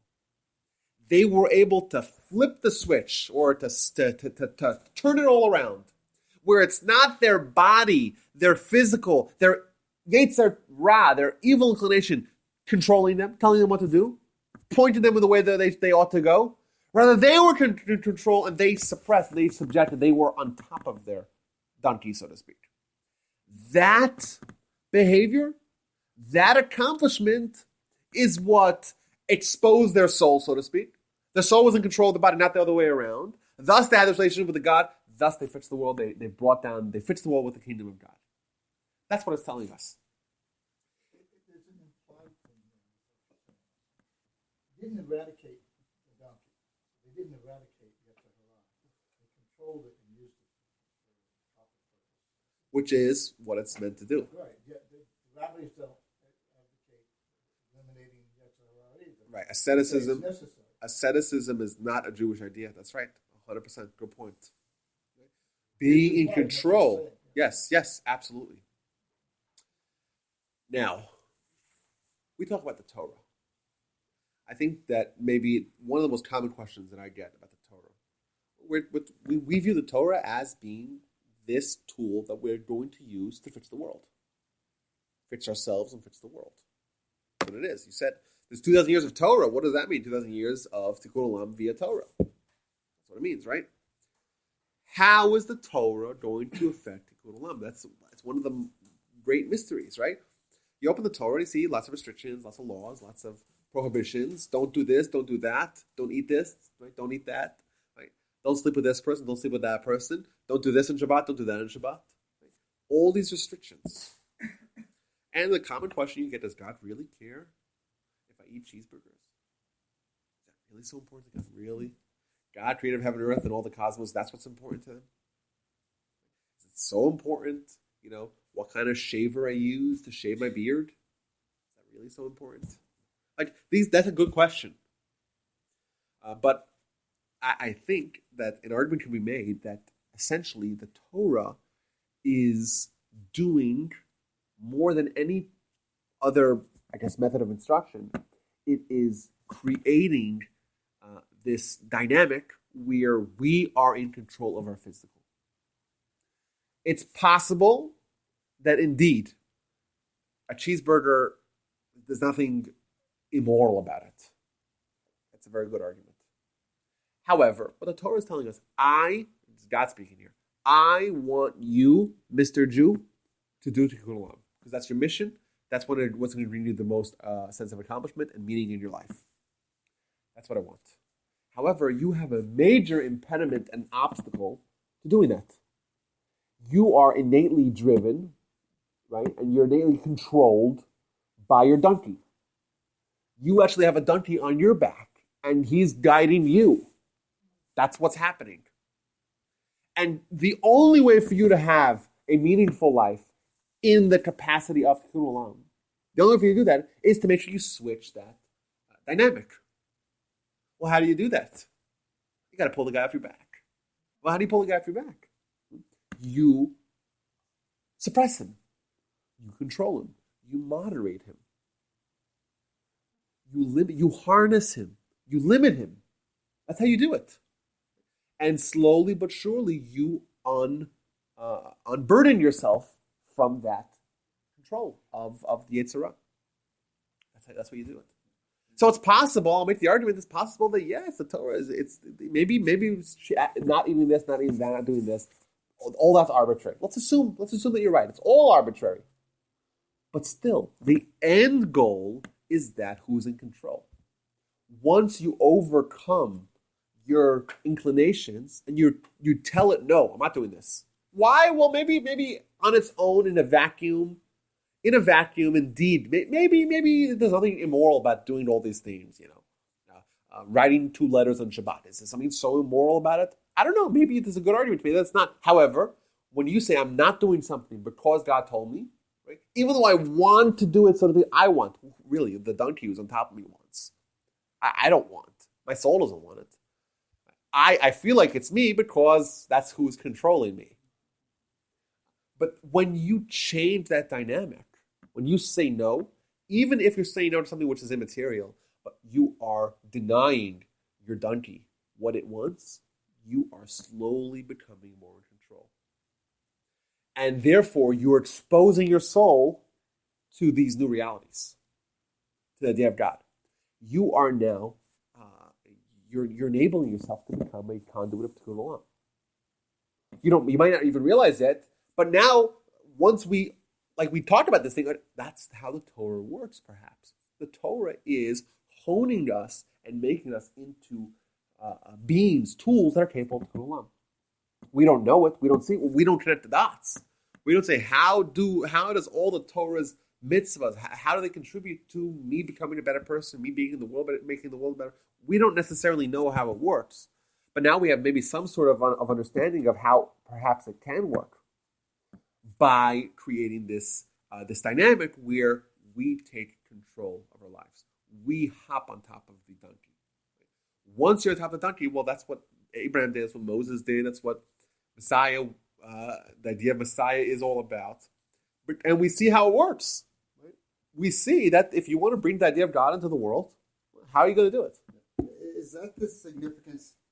My memory's not real clear. Was it Balaam who was riding the donkey? Talked to him and wouldn't move any further? Balaam. I was hoping someone would bring this up. If no one was going to bring it up, I wasn't going to mention it. Bilam or Balaam, he is one of the great villains in all of Jewish history. In fact, he's presented as the antithesis of Abraham. Pirkei Avot, chapters of the fathers that someone mentioned. Right? There's 5 things that are the marks of a student of Abraham, and there's 5 things that are a mark of the student of Bilam Harasha, Balaam the wicked. Yet he rode a donkey as well. What else did he do with the donkey? You know? He beat it. What else did he do with the donkey? And the donkey took control of him. And what else happened with the donkey? What else? He had a conversation with the donkey. The Talmud says, you know what else he did with his donkey? The Talmud said that he slept with the donkey. What it's clearly telling us is that Bilam was not dominating the donkey. They were on par. They had a conversation. They had a relationship. Yes, Bilam perhaps had the potential. He had the donkey. Maybe he had the potential to become as great as Abraham and Moses. We know that that he had the prophecy as great as Moses. But to him, he didn't do that. He was on par. He was with the donkey. You know, he had the donkey and him He were was not. a donkey. Yeah. So that's a very interesting point that you bring up. I think there was a play.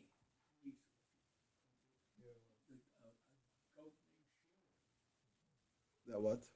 I must have been a student of the.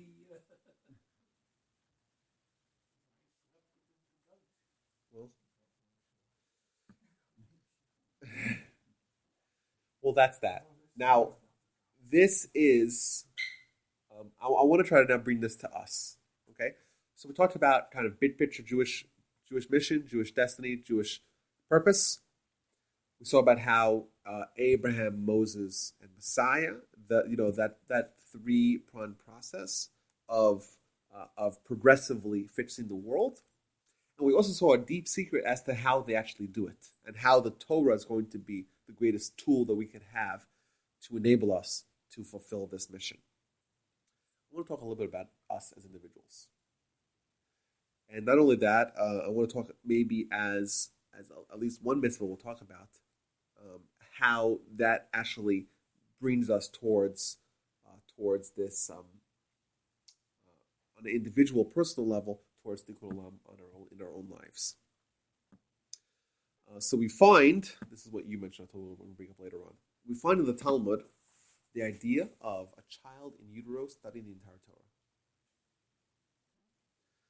If you're not familiar with it, it's there. It's in the Talmud. This is in the book of Nida, one of the 63 books of the Talmud. Nida talks primarily with laws of purity and impurity. And it tells us, it's an entire page of these tremendous insights about a child in utero before they're born and what happens directly after they're born. And we're told that the child in utero knows the entire Torah. As they're about to be born, an angel comes, smacks the baby on the mouth, makes the baby forget the entire Torah, and then the baby's born. Seems like bizarre. No, that wouldn't work if it was a C-section. No, that's true. Either way, this is what the Talmud says. This is a very famous, visual that we have in Judaism. Most people don't know where it's from, or what. A lot of people say the angel teaches the child Torah, which is a mistake. The angel makes the child forget the Torah. So they knew the angel is part of the story, so they just kind of connected the dots for us erroneously. But child in utero knows the entire Torah. As they're about to be born, the angel comes, smacks them in the mouth, makes them forget it. Now, there's a whole litany of questions that arise. First of all, how does the baby know the Torah? Who teaches the child? Who teaches the baby Torah? How does that work? And second of all, if you're going to teach a baby Torah, why would you teach a baby Torah if you know that the baby's going to forget the entire Torah as they're about to be born? It seems like maybe a misallocation of resources. Teach the baby the entire Torah, and then just to make the baby forget it. Doesn't seem to be reasonable. Like, why would you do that?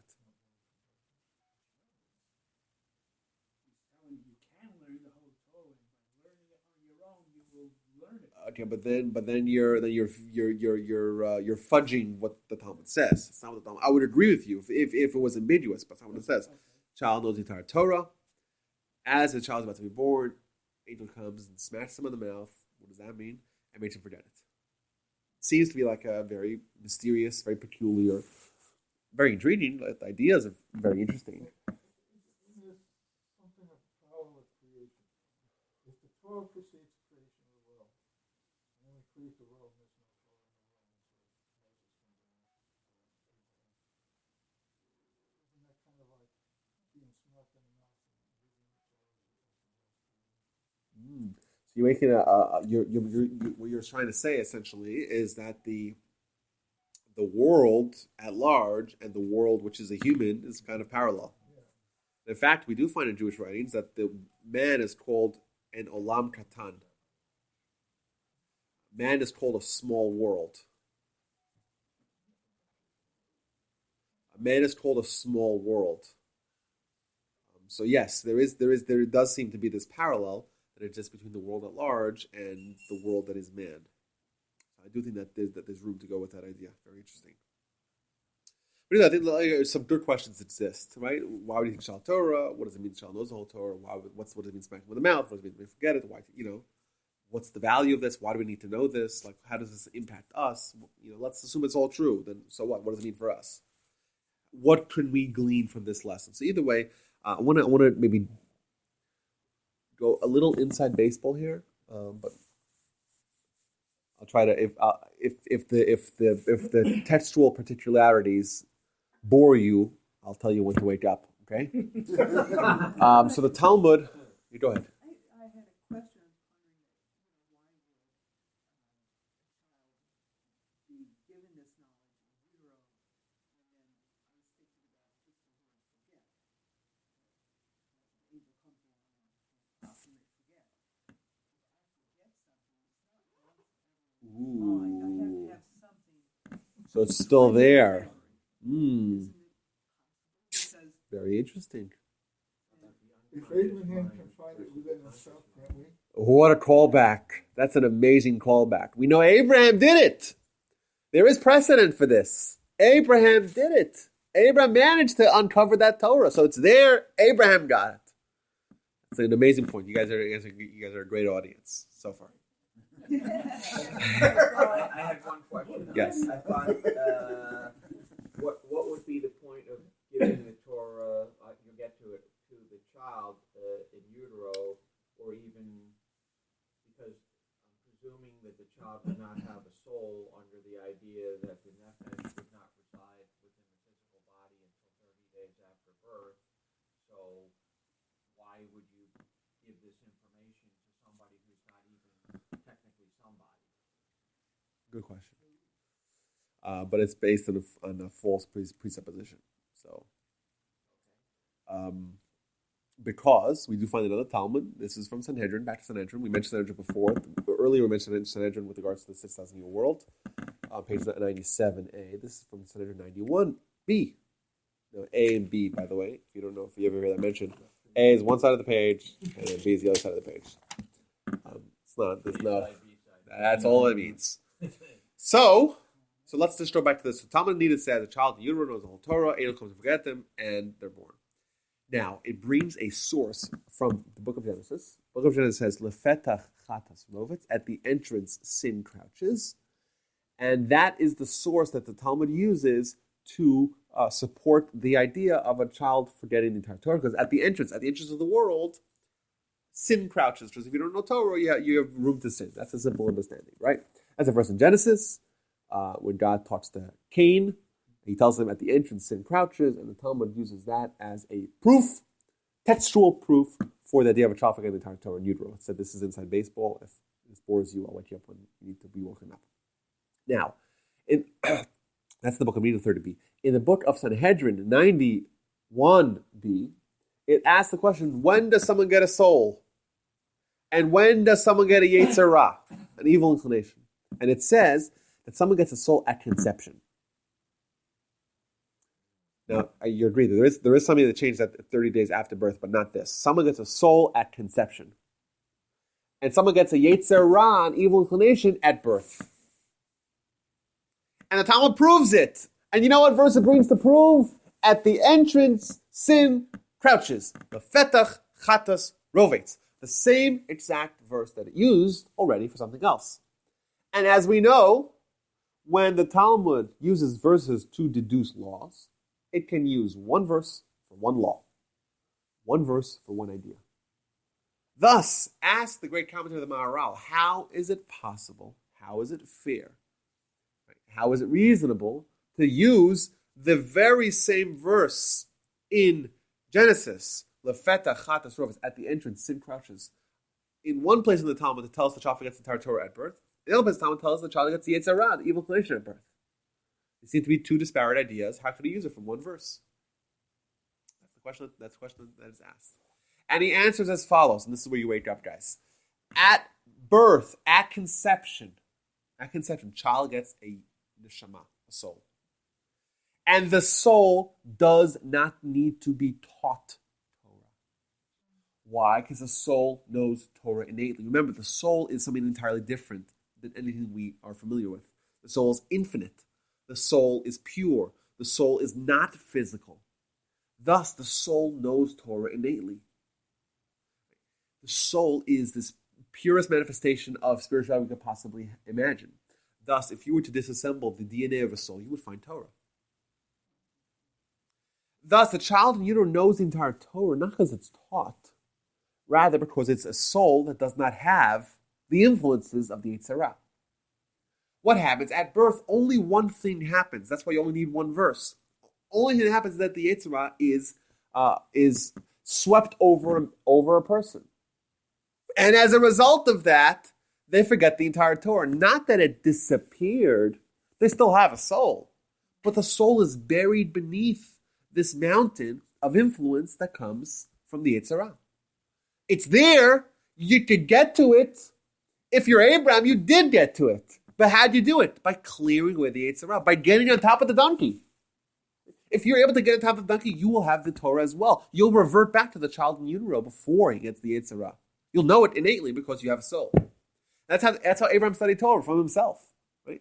Because he has that tremendous power of a soul that we all have within ourselves.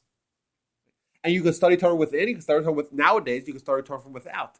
But Abraham, even though there was no Torah that was external, he had a Torah that was internal in the form of his soul. There's more meaning to the statement. You shall be holy because I the Lord your God.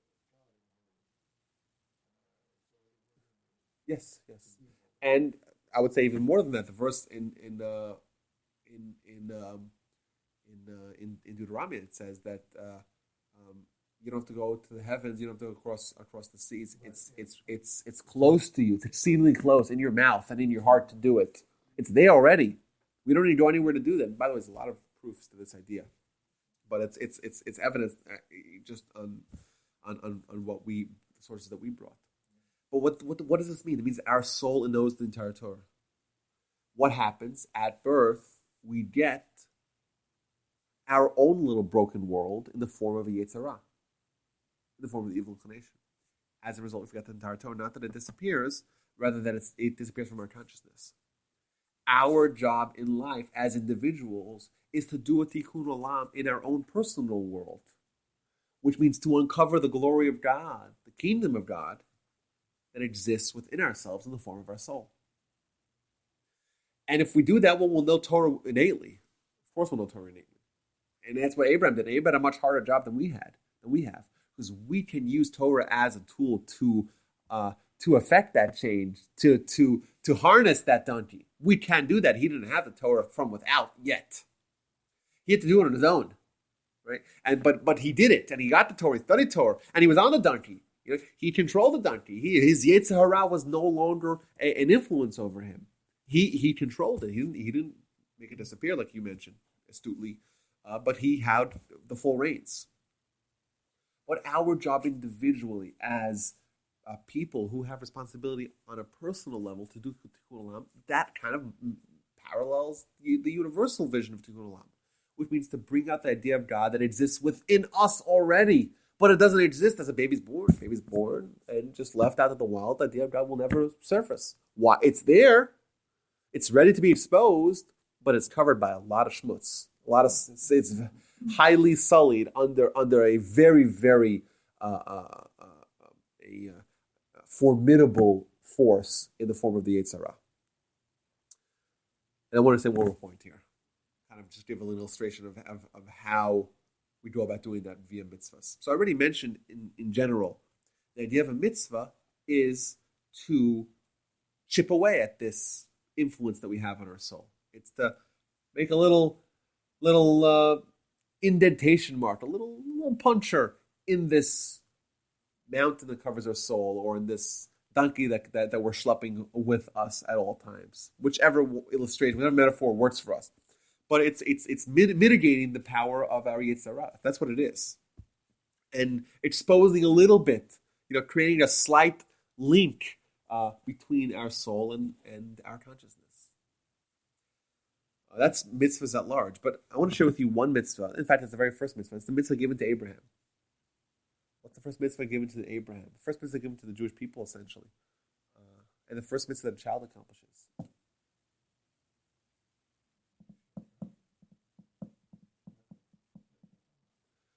Well, that was more of a directive. It wasn't a mitzvah that we have today. It's when I say it, everyone's like, "Oh yeah, we knew that." Booyah! Circumcision. It's the first mitzvah given to Abraham. It's the first Jewish mitzvah. Huh? It's the first Jewish mitzvah, and in fact, it's the first mitzvah that a child does. Right? A child's a week old, and give him a circumcision, which is pretty young, right, to do a mitzvah. And first mitzvah given to Abraham. In fact, it's a very Jewish mitzvah. Like even Jews that are very distant from Judaism, they still fulfill the mitzvah of circumcision. So when's the girl do her first mitzvah? It's a good question about girls. Yeah. So even though physically a girl doesn't do a circumcision, but the ideas and the themes of circumcision are not for men only. But a good question: why is circumcision so important that it's the first mitzvah given to Abraham? It's the first mitzvah that a Jewish child does, and it's the kind of the brand of a Jew is a circumcised Jew, and in fact, it's the mitzvah that has been banned to us more than any other mitzvah. What's so significant? Why do we do something? Anyone knows why we do circumcision? What's the reason? It identifies us as Jews. Okay. So why can we? I don't know. Do something else. It's the pact we have with God. Why don't we? I don't know. Wear tzitzis. It also identifies us as Jews, right? We have a mezuzah on our door. It also identifies us as Jews. A lot of things identifies us as Jews. We go to synagogue. We wear kippahs. A lot of things that we do. We have names like Schwartz and Bergstein and Cohen. All visible to the outside world. This one's generally not. Yeah, right. You would hope, right? Like that. I mean, yes, I agree with your point. I'm not trying to. Because it says it Just should be like a sign. it's just a classic tactic. You the point is true, but there's more to it. I mean, Moses almost got killed because he didn't circumcise his Good point. son at the right time. That's exactly a good point. Decided to go to It's Egypt. a very important mitzvah, but what's the reasons behind it? Like there seems to be, it's very significant. We know that it's no Jewish family, reneges on this mitzvah. No one. But what's the reason behind it? So I have 5 reasons. Go ahead. God commanded us to do it. Like Dr. Menace, a lot of mitzvahs. And that's a very good answer, by the way, to say that Dr. Menace says we don't ask too many questions. That's a good answer. I'm not trying to deny. That's a very good answer. There yet. I'm racking my brain. No, it's a very good answer. It's a very, very good answer. But we do find a lot of times we find reasons for mitzvahs where it can make sense. But yeah, maybe there's some degree of He's got 5 lined up, ready to pounce on us, and we can't come up with one. I think that's a good point. But I found sources for these. So first of all, like this. So a baby's born, you count the toes, and count the fingers, and count the ears, and count the eye. Everything seems to be perfect, right? Is there anything more delicious than a brand new newborn baby? It smells so like just nothing more delicious. It's like right. It's just it's beautiful. Produce market, there they are. It's even more delicious than produce, right? And then you look at the baby. Baby looks entirely perfect, right? Right? Yeah, it looks perfect, but the problem is it looks to be very deceiving. This child was perfect 10 minutes ago, right? Before they got the Yetzer Hara. They had the soul, they had Torah. That's when they were perfect. Now they're imperfect, decidedly so. Comparing them to like buying a car. Once you get the car off the lot, It it appreciates. But not only that, I'm saying that it's not perfect. Right, you got it already after it left the lot. Right. It was perfect 10 minutes ago. It had the soul, didn't have the Yetzer Hara, now it has the Yetzer Hara. Suddenly it's not perfect. But to us, it looks like it's perfect. And God says, you know what? I'm going to make an imperfection that is obvious, and I'm going to make you have to perfect the child, even on a physical level, to teach you that we have a lifelong mission of perfecting ourselves and perfecting the world. The idea of Tikkun Olam means the world's broken, humanity's broken, and we're here to fix it. Don't be confused by the fact that the child looks perfect and think the child is perfect. The child was perfect. The child hopefully will be perfect. He's not perfect right now. And the mitzvah of bris milah, one of the 5 reasons is that it's the idea of perfecting something that's imperfect. Number 1. Number 2, the location of this mitzvah is something, or it's at the epicenter of man's challenges in life. You would arguably. The epicenter of temptation, the focal point of the Yetzer Hara, the evil inclination, is going to be the point where we do this mitzvah. Thus, says the Ramban, Nachmanides, one of the commentators, the great commentators of the Torah, he writes that the reason why we have bris milah is to remember to suppress our animalistic instincts, and specifically at the location where we have the greatest desires to sin. Number 3, we find a great story in the book of Menachos, one of the 63 books of the Talmud. We mentioned a whole bunch of them today. 63 books. This is the one that talks about the flour and bread offerings that are brought in the temple. And on page 43, it talks about King David, the great King David, who is in the bathhouse and is depressed. Why is he depressed? Because he has no mitzvahs. And he looks around and says, I'm not wearing tefillin, I'm in a bathhouse. I'm not wearing tzitzis, because I'm in a bathhouse. There's no mezuzah on the door because it's a bathhouse. I don't study Torah because it's a bathhouse. This is the place that I'm totally devoid of mitzvahs, says King David. And then he looks at his bris milah, and looks at his circumcision, and he's happy. Because he knows that there's one mitzvah that never leaves him. And that's the idea of consonance, right? Of being constantly involved with a mitzvah. And there's a mitzvah which is permanently embedded within us, and we never lose it. Idea number 3. Idea number 4.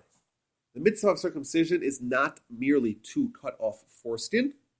It's actually to pull down the skin and expose what's called in Hebrew literature the atara, or the crown.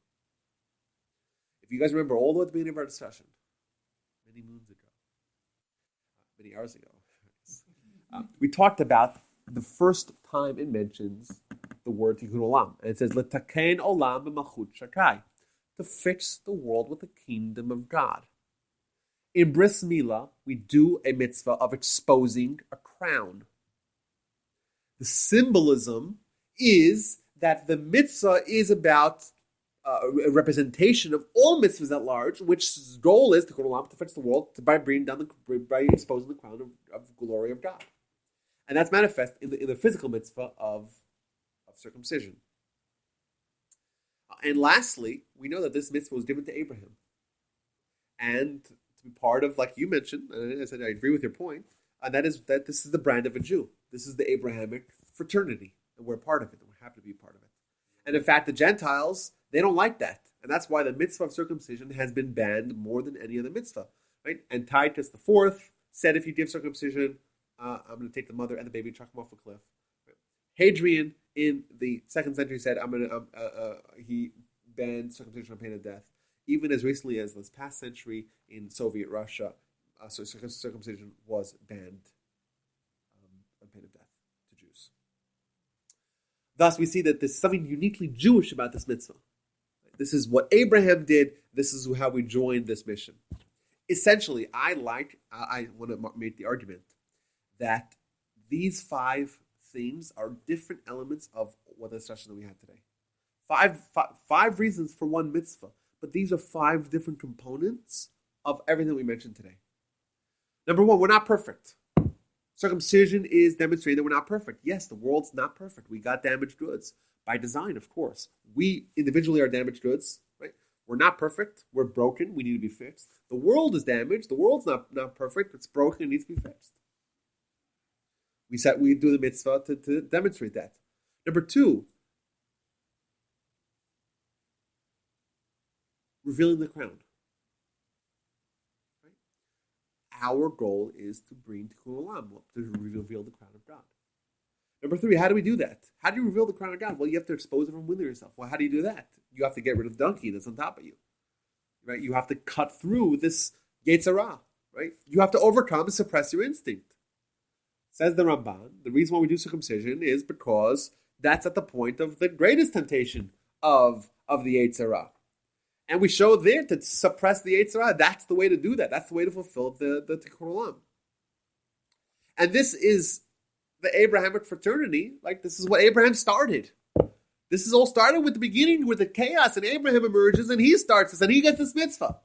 And we're part of, by doing the mitzvah of Bris Milah, we say we're Jewish, and therefore we have the responsibilities that began with Abraham and continue to this very day of bringing the idea of God into the world.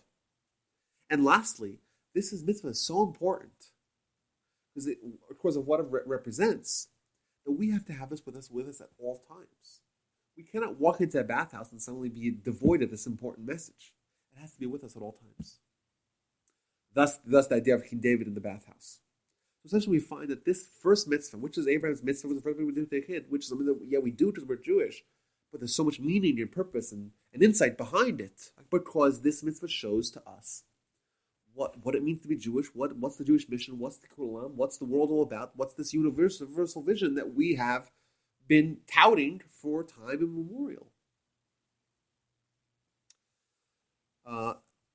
So, in conclusion,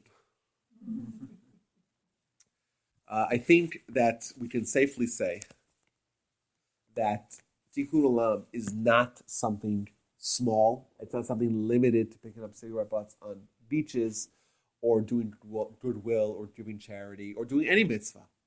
Yes, that's part of it. That's true. But if we have emerged with anything, is that it's a lot more than that. Tikkun Olam means as big as fixing the world. It's a universal vision, right? And it's part of a big picture, 6,000-year process. Begins with Abraham, ends with Messiah, has various touch points along the way of exposing the idea of God in the world. The Torah is the greatest tool, right?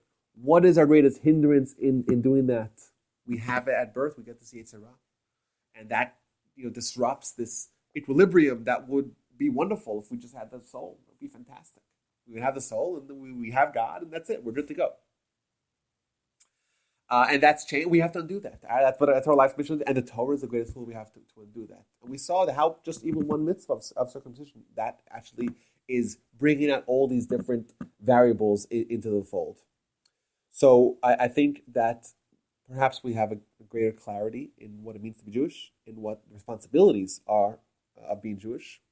We're chosen. Yes, indeed, we're chosen. But why are we chosen? Not because we won the lottery. It's because Abraham chose God, thus he was chosen. It's a broken world, yes, by design, And we fix it also by design. It's broken because God's not there, and we fix it because we're going to bring the idea of God into the world on a global, universal, national level, and an individual level as well. We're broken as well. And we try to fix that as well. From day one, we start, and our whole life is one process in trying to fix this fundamental flaw that exists in our lives and in the world around us. So I think we could say that the path is kind of, or the journey is a long one. It's a serious one. It's something that we're designed to do because, we are Jewish, and therefore we have all the tools, and we have the great visionary leadership of people like Abraham, Moses, Messiah, but even people, all the great Jewish leaders. We have a lot to stand on, but it's a lifelong journey, it's a lifelong mission, and our hope is that we could really do a lot in fixing the world. And if we think about that our personal activity can change the entire trajectory of humanity, that's a very empowering thought.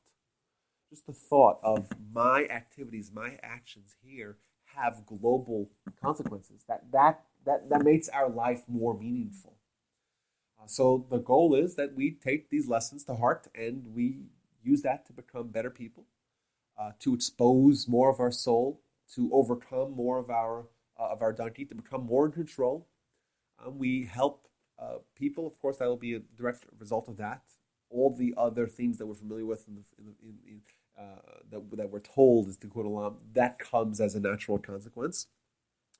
But hopefully we'll be there, we'll be contributors to actually fixing the world, because that's what makes our life valuable, makes our life meaningful. And that's that, guys. And thank you all for welcoming me. It was lovely. And thank you, and I appreciate that. I enjoyed it as well. You guys are a great audience. Oh, yes. So Torch, torchweb.org, that's our organization. This is what we do. We do outreach in the form of education. We partner with synagogues of all colors, stripes, and sizes.